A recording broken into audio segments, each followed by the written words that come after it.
जानवर नहीं बोलते, इंसान बोलता है। तो ये तीन चीजें गूंगी हैं, और गूंगी चीज पैदा करने वाला अहसनुल खालिकीन कैसे हो सकता है? तवज्जो जाने ग्रामीण तमहीद की मंजिल समय गुजर गया। ये ऐबदार चीजों का पैदा करने वाला अहसनुल खालिकीन कैसे हो सकता है? मैंने बल्कि कहा कि हो सकता है इसलिए कि कायनात का दस्तूर यह है कि जब कायनात पर कोई बात आती है तो कुरान सहारा देता है, कुरान में बात आती है तो कायनात पर के सहारा देता है। सलावत पढ़ते मोहम्मद। अब तुमने ये कहा कि जमादात बोलते नहीं, नबातात बोलते नहीं, हैवानात बोलते नहीं, फकत इंसान बोलते हैं, इसलिए हम उसको अहसनुल खालिकीन नहीं मानते। अब कुरान ने सहारा दिया, कुरान ने एक मकाम पे कहा कि हमने, अल्लाह कह रहा कि हमने अमानत को नबातात के ऊपर भी पेश किया, जमादात के ऊपर भी पेश किया, हैवानात के ऊपर भी पेश किया, इसके बोझ उठा ले, मगर सबने इनकार कर दिया। तो अगर ये सुनते न होते, बोलते न होते, तो इनकार कहां से करते? अगर बोलने की सलाहियत इनके अंदर न होती, सुनने की सलाहियत न होती, समझने की सलाहियत न होती, तो कुरान कह रहा है कि इनकार कर दिया। एक इंसान है जिसने इस अमानत के बोझ को उठाया, तो गोया इनकार करना इस बात की दलील है कि जमादात हो, नबातात हो, हैवानात हो, सुनते भी हैं, समझते भी हैं। अब ये और बात है, तुम्हारे अंदर वो सलाहियत नहीं है कि उनकी ज़बान को समझ सको, उनकी बात को समझ सको, उनसे बोल सको, उनसे बुलवा सको। वही बुलवा सकता है जो लिसानुल्लाह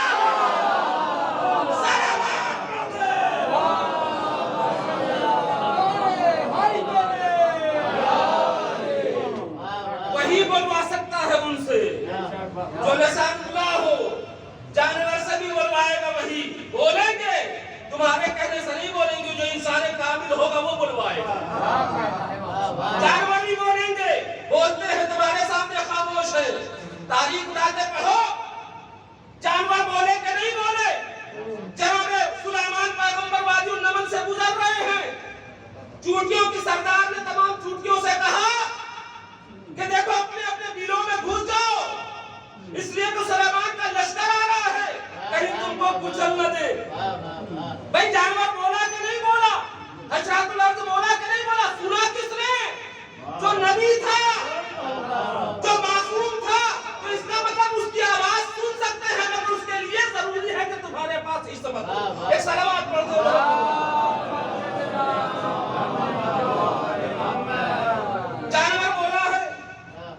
लेकिन बुलवाने वाले की ज़बान लिसानुल्लाह हो। अंबिया में उलमा अहले सुन्नत ने लिखा है कि जब पैगंबर पैदा हुए तो बड़े गरीब थे, कोई उनको उठाने वाला नहीं था कि उठा के ले जाए परवरिश करे। अल्लाह का नबी आ रहा है, फख्रे अंबिया है, कोई परवरिश करने के लिए, उठाने के लिए तैयार नहीं था।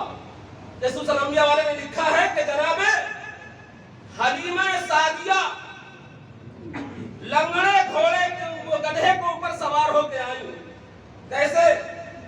जानवर बोलता है, बुलवाने वाला होना चाहिए। गधे के ऊपर सवार होकर आई, ऐब था गधे में, मगर जैसे ही आई है पैगंबर को गोद में उठा के गधे के ऊपर बैठी है तो गधे का सारा ऐब दूर हो गया। गधे का सारा ऐब दूर हो गया। ये नबी की अजमत थी, ये नबी के वजूद की बरकत थी।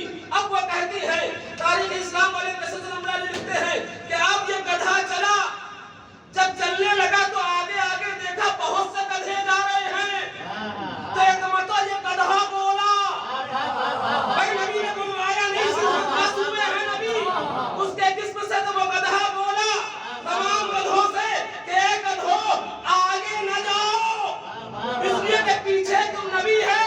अगर तुम आगे गए तो नबी की मुखालफत हो जाएगी।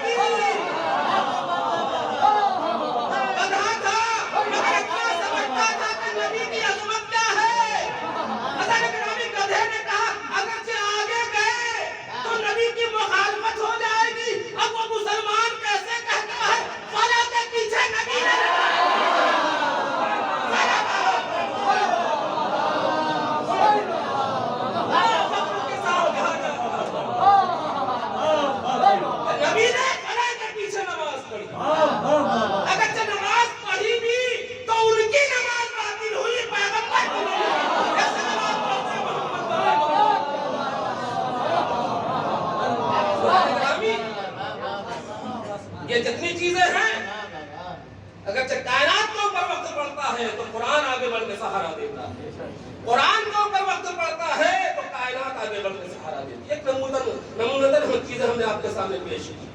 तो एक गधे ने बता दिया कि अगरचे कोई अफजल है तो अफजल के आगे मफजूल को चलना नहीं चाहिए। तो आप बताइए कि अफजल के होते हुए अगर कोई मफजूल को बैठा दे,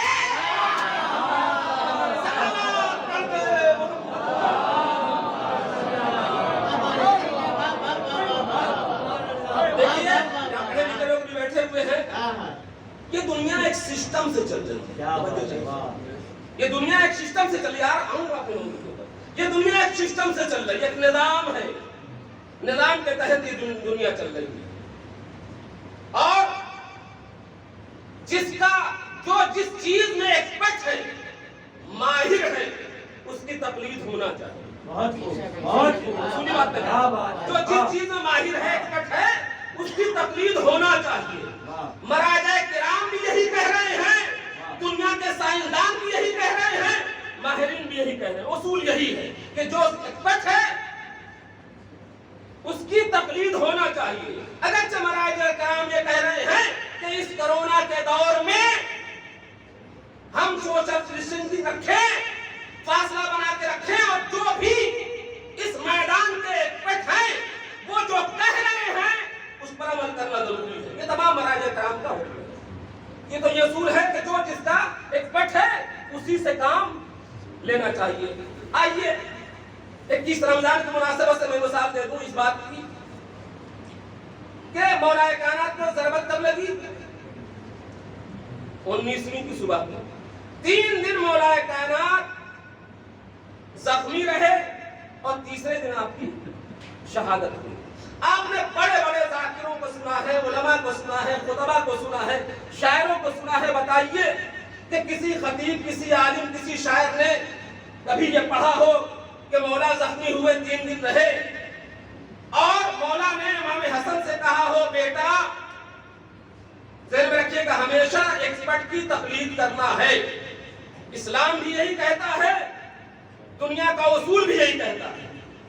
हमको बता दी किसी जाकिर, किसी खतीब, किसी आलिम से आपने सुना हो कि मौला ने फरमाया हो कि बेटा हसन देखो मेरा जख्म बहुत बढ़ गया है, मुझे तकलीफ हो रही है, लिहाजा नीम की पत्ती ले आओ।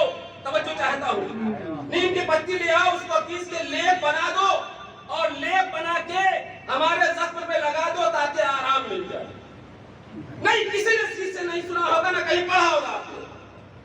कभी इमाम ने इमाम हसन को बुला के कहा हो कि बेटा फला फला चीज मिला के एक सफूफ बना लो और बनाने के बाद उसको मुझे दो ताकि मैं खा लूं, फांक लूं और मुझे फाका हो जाए दर्द से।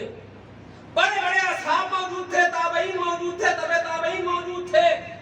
किसी से इमाम ने मशवरा नहीं लिया कि बताओ इसका क्या इलाज करें कि हमारे दर्द में कमी हो जाए, हमारा जख्म मुंदमिल हो जाए।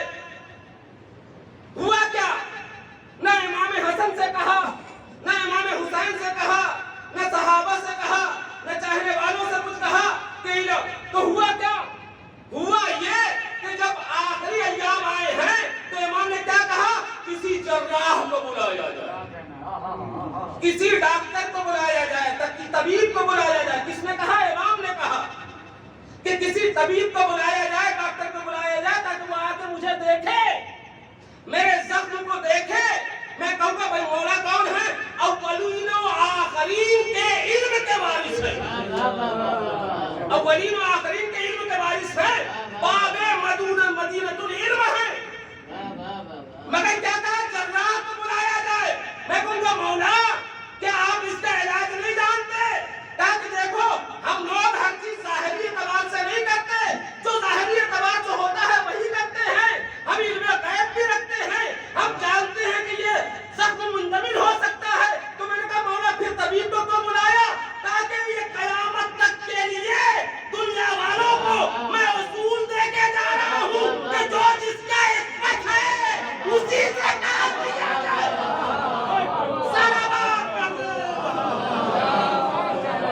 जो जिसका एक्सपर्ट है उसी से काम लिया जाए।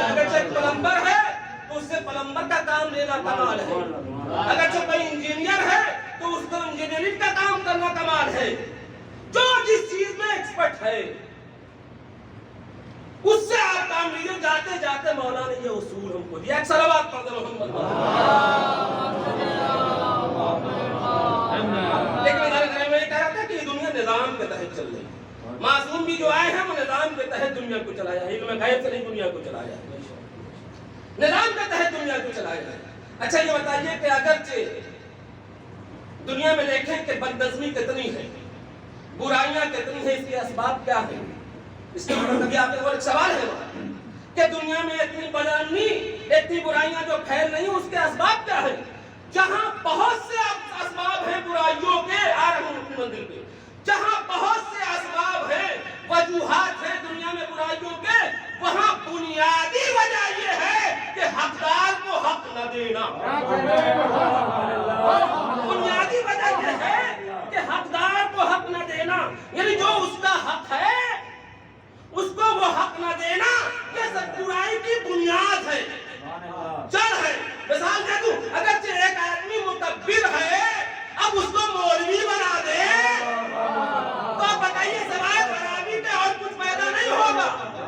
जब ऐसे लोगों को हम मेहराब में खड़ा कर देंगे तो फिर वो कीमत का काम करेंगे, फिर समाज में बुराइयों के अलावा कुछ नहीं बनेगा। एक सवाल पढ़ दे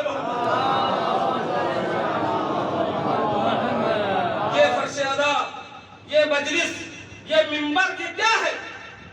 एक निजाम है। भाई मिंबर कहां से मंसूब है? गदीर से, और गदीर एक मुकम्मल निजाम है।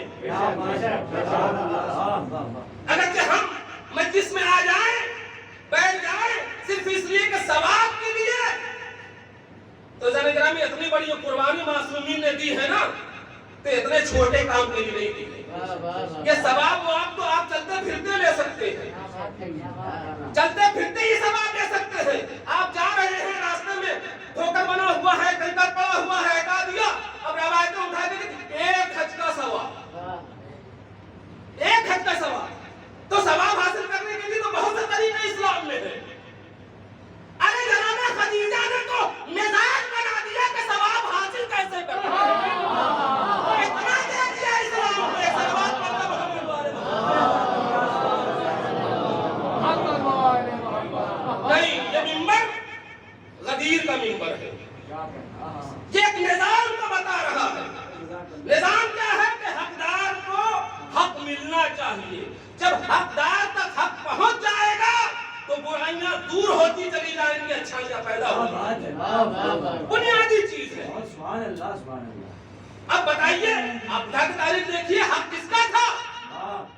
गदीर में जो मौलायत का ऐलान किया था, मुकाबले में कौन आया? वही से निजाम बिगड़ा। देखिए बहुत दूर की बात नहीं है, यह बाबरी मस्जिद का जो फैसला हुआ वो किस बुनियाद पर हुआ? तवज्जो चाहता हूं, किस बुनियाद पर हुआ? भाई मुद्दतों मुकदमा चलता रहा, मुद्दतों मुकदमा चलता रहा, लेकिन जब फैसला हुआ तो किस बुनियाद पर मुकदमा चलता रहा? बाकायदा बहस हुई, उसमें नतीजा क्या सामने आया? वही नतीजा सामने आया कि गोदा पहाड़ और निकली चुईया। मुकदमा चलता रहा, जब बहस हुई तो क्या नतीजा सामने आया कि यहाँ मंदिर के कोई नामो निशान नहीं, यहाँ मंदिर के कोई अलामत नहीं है, मगर बनेगी मंदिर, मंदिर का कोई सबूत नहीं मिला, मगर बनाई गई मंदिर सुप्रीम कोर्ट के फैसले की बुनियाद पे। अब सवाल यह पैदा होता है कि जब वहां मंदिर नहीं थी तो मंदिर क्यों बनाई गई? तो लोगों ने क्या कहा? अच्छा, इसको मुसलमानों ने, बहुत अफसोस मुसलमानों को हुआ, होना चाहिए था कि खाना खुदा को मुनज़्ज़म कर दिया गया, लेकिन कोई सबूत नहीं मंदिर। लेकिन मंदिर बनाई गई, बनाई गई कि नहीं बनाई गई? जब मंदिर बनाई गई तो किस बुनियाद पर बनाई गई? जब कोई सबूत नहीं था। सारी बातें, सारे सबूत हमारे हक में थे, मगर उसके बावजूद मंदिर बनाई गई। क्यों? तो लोगों ने कहा कि मेजॉरिटी की आस्था, मेजॉरिटी की आस्था, कसरत राय की बुनियाद पे मंदिर बना दिया गया। मुसलमानों को अफसोस तो हुआ इस फैसले को सुन के, मगर जब हमने ये फैसला सुना तो एक झटका लगा और फौरन हमने ये सोचना शुरू किया कि वहां पर भी तो यही हुआ था। पैगंबर ने अली की मौलाइयत का खिलाफत का ऐलान कर दिया, खिलाफत का ऐलान कर दिया और अली के बारे में सारे सबूत भी मौजूद हैं। आलम इस्लाम की मुत्तफिका किताबें मौजूद हैं जिसमें सबने लिखा है कि पैगंबर ने फरमाया अग़ज़ाकुम अली, सबसे अच्छा फैसला करने वाले अली, आलमुकुम अली, सबसे ज्यादा सुन्नत पैगंबर जानने वाले अली, अत्क़ाकुम अली, सबसे ज्यादा तक़वा रखने वाले अली। तो अब इसके अलावा इस्लाम में है क्या? तो सारे सबूत तो अली के फेवर में जा रहे थे, सारे सबूत अली के फेवर में जा रहे थे। फिर तो उनको बिठाया और वहां भी वही बात आई, मजाकी की आस्था। तो जो कल तुमने किया 1400 साल बाद, आज उसका अफसोस कर लो।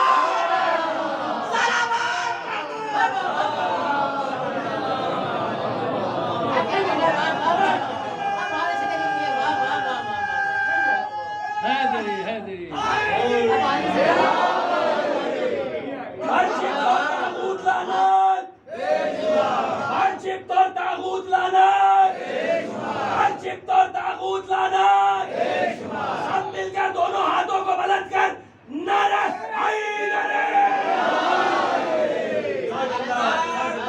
पहुंचेगा तो खुदा का निज़ाम बहुत खूबी चलता है। लेकिन अगर हकदार तक हक नहीं पहुंचेगा तो सिवाय बुराइयों के कुछ नहीं। और आप देख रहे हैं कौन कौन लोग कुर्सी के ऊपर बैठ गए और कितनी बदअमनी हिंदुस्तान में आपसे ज्यादा कौन समझ सकता है इसी।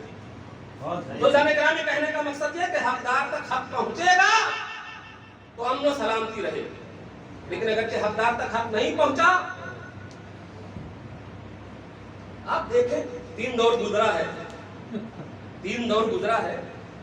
अब चौथा दौर जब आया है तो जबरदस्ती, यानी 25 साल के बाद जब चौथा दौर आया है तो जबरदस्ती मौलाए कायनात से रिक्वेस्ट किया गया। और जब मौलाए कायनात आए हैं मसनद खिलाफत के ऊपर तो तारीख उठा के पढ़िए।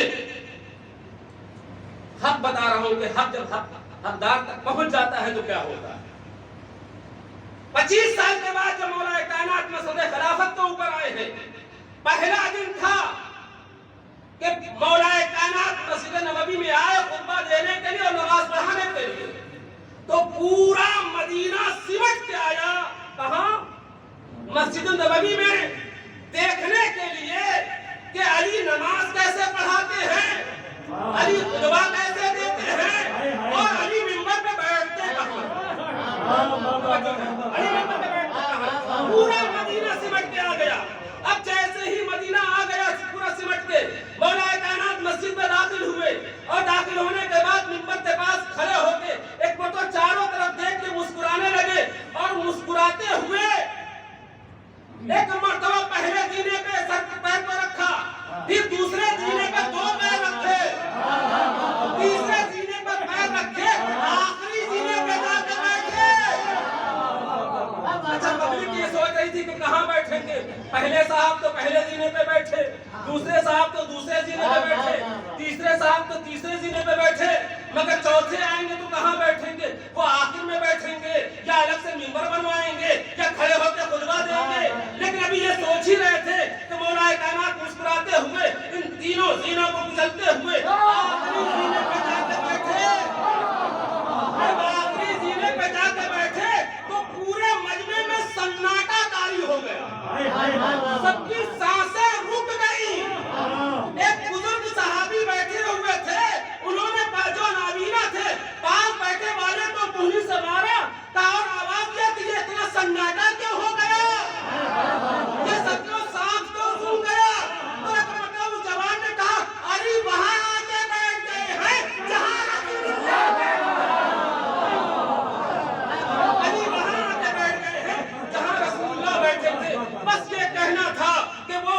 और नाबीना सहाबी अपनी जगह से खड़ा हुआ और मजमे की तरफ रुख किया।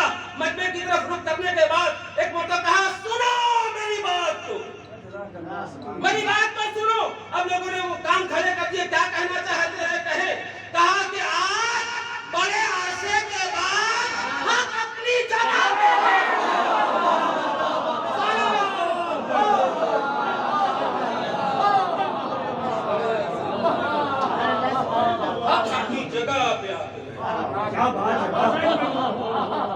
अच्छा, ये जो 25 साल इनका दौर था, आप तारीख उठा के देखिए, बूढ़ों को किनारे कर दिया था, जैसे मोदी ने सबको किनारे कर दिया। जवानों को ओहदे दे रखे थे, जवानों को ओहदे दे रखे थे, बूढ़ों को किनारे कर दिया। क्यों? उसकी वजह आप तारीख से पूछें कि क्यों बूढ़ों को किनारे किया। उसकी वजह ये मिलती है जाने ग्रामी कि बूढ़े सहाबी जितने थे, गली में, कूचों में, सड़कों में, जहां जा रहे हैं अली अली अली अली। एक मरतबा हाकिम ने बुलाया जनाब अबू ज़र को, तो बुलाने के बाद कहता है कि ये बताओ कि तुम हर वक्त अली अली क्यों करते हो। तो एक मरतबा अबू ज़र ने कहा कि क्या चाहते हो, कहना क्या चाहते हो। कहा कि अली अली हर जगह न किया करो। तो एक मरतबा अबू ज़र ने कहा कि साफ क्यों नहीं खुल के कहता कि तू ये चाहता है कि मैं कुरान न पढ़ूं, चाहता है कि मैं कुरान न पढ़ूं, इसलिए कि बाय बिस्मिल्लाह है अली, हर सूरे में जिसका नाम है बिस्मिल्लाह। अगरचे हम बिस्मिल्लाह अली अली न करेंगे तो गोया तू हमको कुरान से रोक रहा है। सवाल कर दो, बुग़्ज़ आले मोहम्मद में, बुग़्ज़ मौलाए कायनात में न जाने कितनी स्कीमें बनी, सुन्नत पैगंबर की रोकथाम हुई है कि नहीं। आप तारीख उठा के पढ़िए, इमाम गज़ाली का फतवा उठा के मौलाना पढ़िए, इमाम गज़ाली का फतवा मौजूद है। फतवा क्या उनकी बात है मौजूद कि किसी ने इमाम गज़ाली से, इमाम गज़ाली ने कहा कि जब पहले हाकिम नमाज कैसे पढ़ते थे, तवज्जो चाहता हूँ, पहले हाकिम नमाज कैसे पढ़ते थे, तो उन्होंने कहा कि पहले हाकिम जो थे वो नमाज सीने पे हाथ रख के पढ़ते थे। कहा दूसरे हाकिम कैसे नमाज पढ़ते थे, ताकि वो पेट पे हाथ रख के नमाज पढ़ते। अली को कहां पहुंच सकते हैं, वो पेट पे हाथ रख के नमाज पढ़ते थे। तीसरे हाकिम कहां नमाज पढ़ते थे, तो इमाम गज़ाली ने कहा, तो बनाने वाले ने बताया कि तीसरे हाकिम ज़ेरे नाफ हाथ रख के नमाज पढ़ते थे। समझा। तो अब एक मर्तबा इमाम गज़ाली ने कहा कि हमने पूछा कि ये बताइए कि पहले हाकिम सीने पे हाथ रख के नमाज क्यों पढ़ते थे। तो उन्होंने जवाब दिया कि जब उनसे पूछा गया कि आप सीने पे हाथ रख के नमाज क्यों पढ़ते हैं, तो उन्होंने ये जवाब दिया कि इसलिए सीने पे हाथ रख के नमाज पढ़ते हैं ताकि हमारा सीना शिर्क से महफूज रहे। उन्होंने जवाब, ताकि हमारा सीना शिर्क से महफूज रहे। कहा दूसरे हाकिम से सवाल किया, आप पेट में नमाज हाथ रख के नमाज क्यों पढ़ते हैं, तो उन्होंने ये जवाब दिया ताकि हमारा पेट हराम ग़िज़ा से महफूज रहे। तीसरे से पूछा गया, आप ज़ेरे नाफ हाथ रख के नमाज क्यों पढ़ते हैं, तो उन्होंने जवाब दिया ताकि हमारा नफ्स शैतान के शर से महफूज रहे। अब इमाम गज़ाली कहते हैं कि जब मौला अली आए तो उन्होंने हाथ खोल के नमाज पढ़ना शुरू किया। हाथ खोल के नमाज पढ़ा तो एक मतलब पूछने वाले ने पूछा कि ये बताइए इमाम गज़ाली के मौला अली हाथ खोल के नमाज क्यों पढ़ते थे, तो कहा कि हाथ खोल के इसलिए नमाज पढ़ते थे कि उनके सीने में शिर्क था नहीं, उनका पेट हराम से भरा नहीं था और नफ्स में सरकशी का इसलिए गुमान नहीं था कि वो नफ्सुल्लाह थे।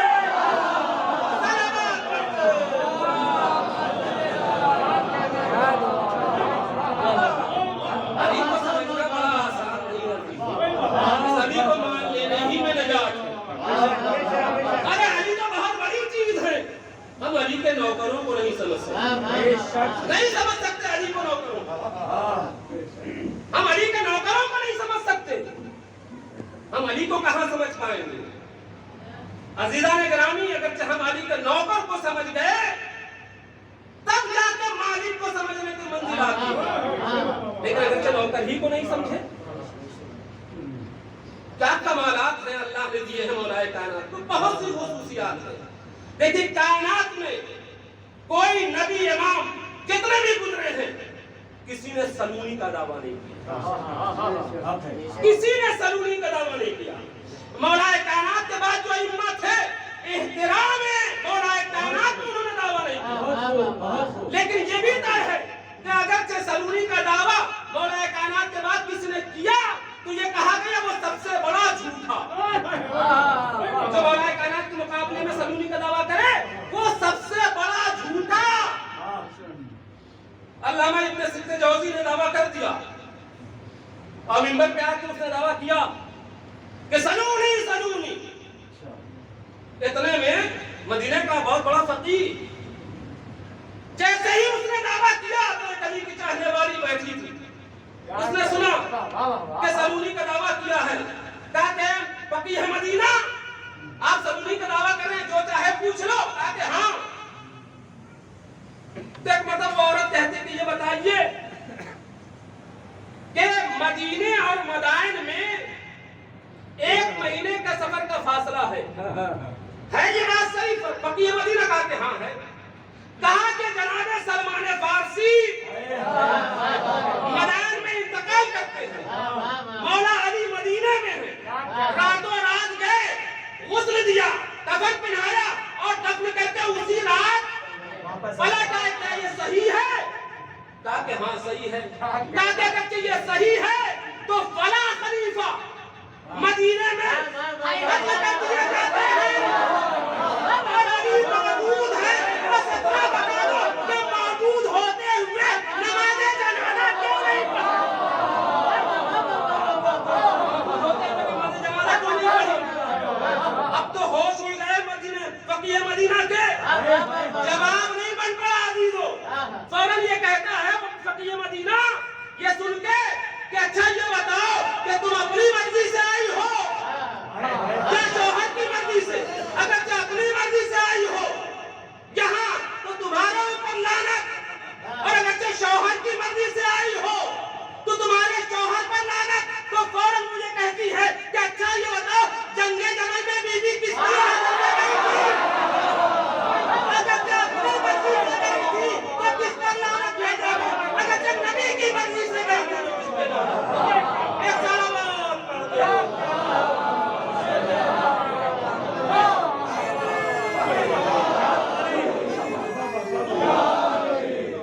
अली ने सलूनी का दावा किया तो ये बैठे,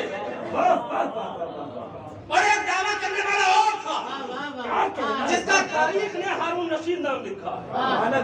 वो भी मिंबर के ऊपर गया। तवज्जो चाहे तो अजीजों अली के नौकर को समझ लीजिए ताकि किसी हद तक हम अली को समझ पाए। हारून रशीद ने सलूनी का दावा किया, मिंबर पे गया और जाके सलूनी का दावा करता, सलूनी सलूनी जो चाहे पूछ लो। अभी इतना कहा ही था कि मिंबर हिलने लगा। जब वो मिंबर हिला तो एक मतलब हारून ने अपने खादिम को बुलाया, करीब आओ देखो ये मिंबर हिल क्यों रहा है। इतने में मिंबर के नीचे से वो आदमी निकला, कहा कि खादिम को बुलाने की जरूरत नहीं है, मैं खुद आ रहा हूँ। अब देखा, अरे बहनों तुम यहाँ क्या कर रहे हो? तुम यहाँ क्या कर रहे हो? तो एक मतलब बहनों ने कहा तुम्हारी औकात बताने आया हूँ, तुम्हारी औकात बताने आया हूँ। जिसको ये पता नहीं कि मिंबर के नीचे क्या है वो कायनात का इल्म क्या रखता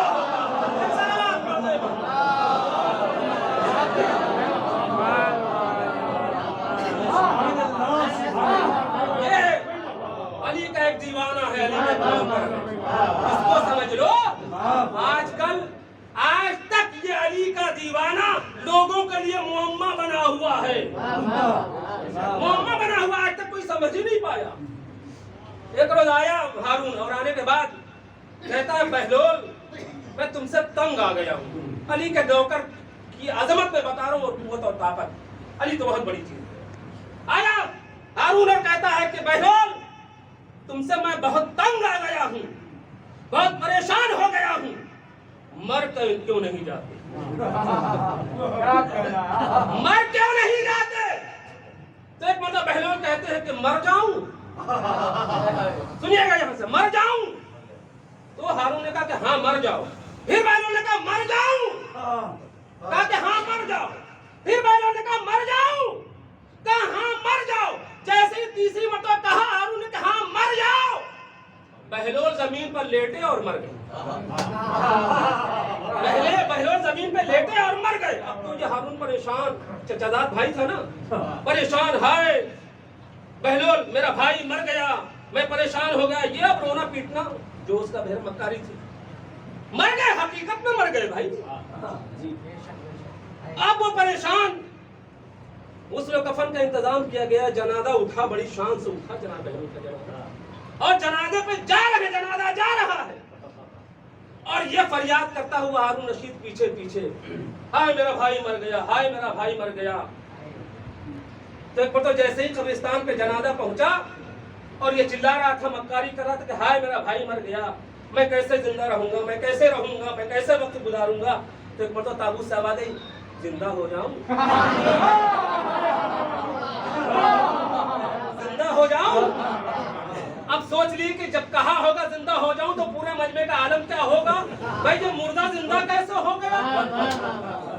तो एक मतलब कहा कि जिंदा हो जाऊं, तो बहनों मुझे हारून ने कहा कि हाँ जिंदा हो जाओ भाई, मैं बहुत परेशान हूँ। कहा कि ताबूत हमारा रखो जमीन पे। जैसे ही ताबूत रखा गया तो बहन वो जिंदा हो गए। अब तफ्तीश ये हुई कि ये जिंदगी मिली कैसे तुम जिंदा कैसे हुआ। देखिए अली का नौकर वो होता है कि जिसके अख्तियार में मौत की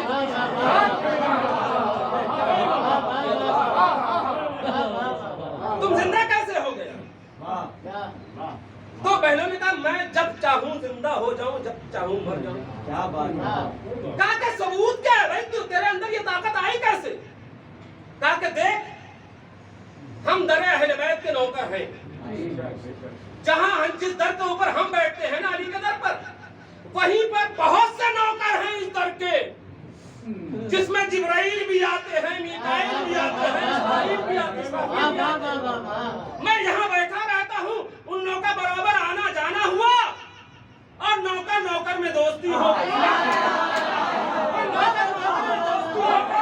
जब दोस्ती हो गई तो हमने कहा भैया जरा सा ये काम कर दो, हमारी रूह निकाल के ले जाओ। और जब चाहा हमने कहा कि अब वापस कर दो। तो ये दोस्ती का नतीजा है, नौकर नौकर की दोस्ती का नतीजा है कि जब चाहे जिंदा हो जाऊं, जब चाहे मर जाऊं। तो फिर मालिक की दोस्ती में असर क्या है। नौकर को हम पहचानते हैं। बस आखिरी बात, अच्छा ये बताइए सूरज बड़ा है कि जमीन।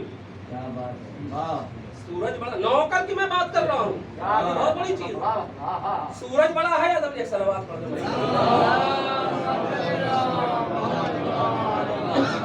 सूरज बड़ा है या जमीन। सूरज बड़ा है।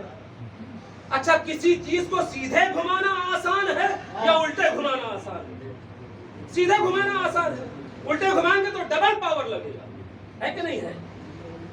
ये आपको समझ में आ गई कि सूरज बड़ा है जमीन छोटी है। किसी चीज को सीधे घुमाना आसान है लेकिन उल्टे घुमाना मुश्किल है।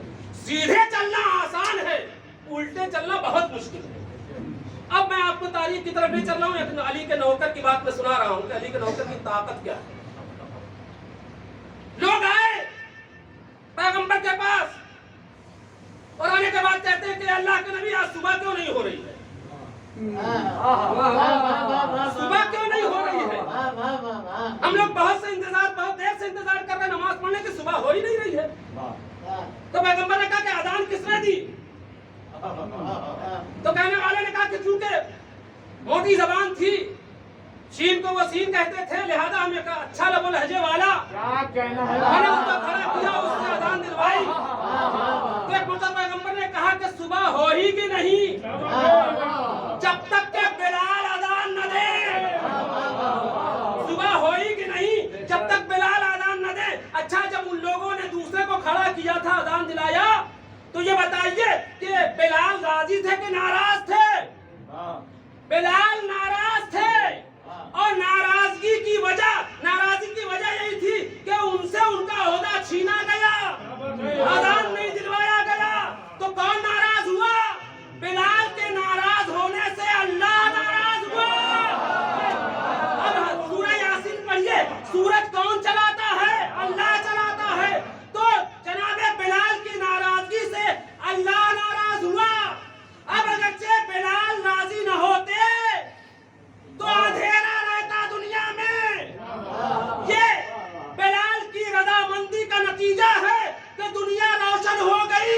तो अगरचे बिलाल नाराज हो जाए तो सुबह न हो, तो अगरचे सैयदा नाराज हो जाए सलावत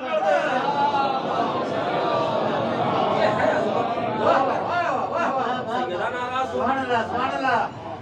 वो सैयदा जिसके सिलसिले में बैन फरीक़ैन हदीस मौजूद है कि पैगंबर ने फरमाया कि अल जन्नतो तहत अक़दामिल उम्महात, जन्नत माँ के कदमों के नीचे है, जाहिल माँ के कदमों के नीचे चला है। अगर जो वो नाराज हो जाए तो जन्नत मिलना मुहाल है। तो जो रसूल की माँ है अगर जो वो नाराज हो जाए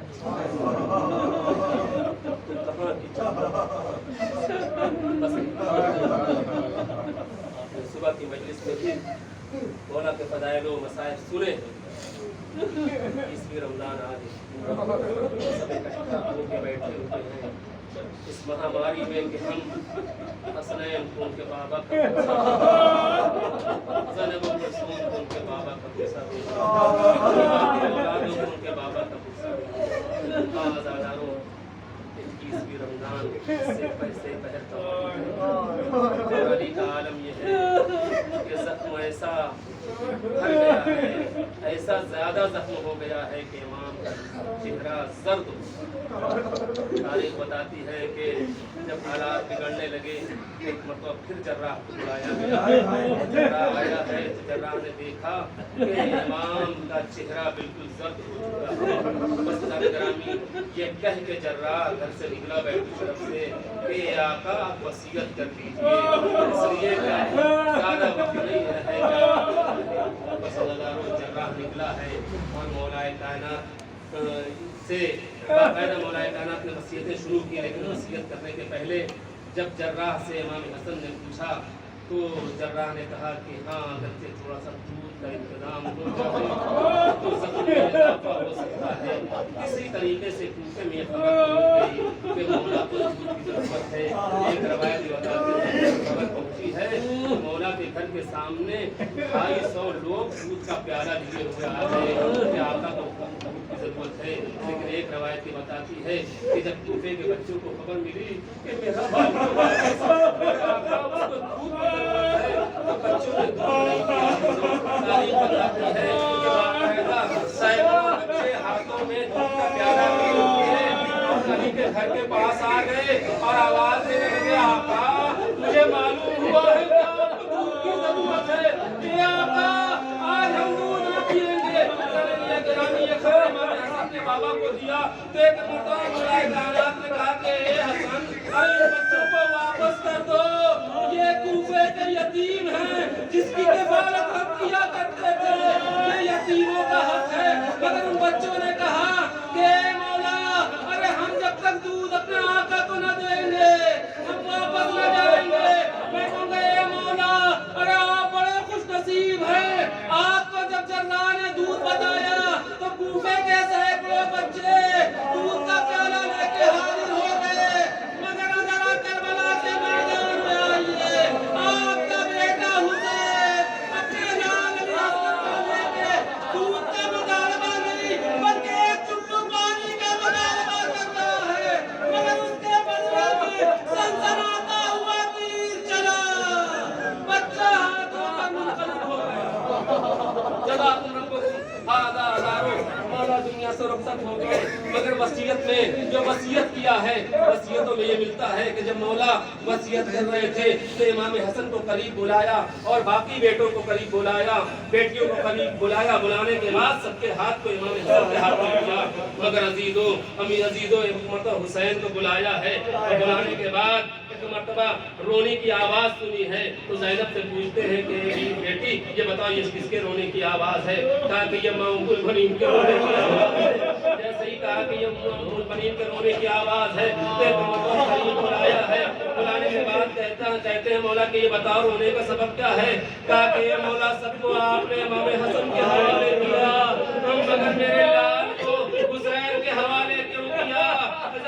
मौला ने कहा कि ये राज की बात है, बस ये समझ लो कि आलमदार हुसैन ही है और हमने इसको जो वसीयत करना थी कर दी। बताती बस आखिरी फिक्रे रवायतें बताती है कि इमाम मौलाए कायनात ने पहुंचा इमाम हुसैन से फरमाया कि बेटा अपने कानों को जरा मेरे करीब कर दो। हुसैन ने अपने कान को करीब किया। अरे अली ने कुछ कहा और जैसे ही कहा है कहने के बाद बात मुकम्मल हुई है। दुनिया से रुखसत हो गए मौलाए कायनात, दुनिया से सिधार के मौलाए कायनात। हसन हुसैन गिरिया करने लगे मगर एक मर्तबा ज़ैनब कुलसूम आगे बढ़ी और आगे बढ़ने के बाद कहती है कि भैया बाबा ने आपके कान में क्या कहा था?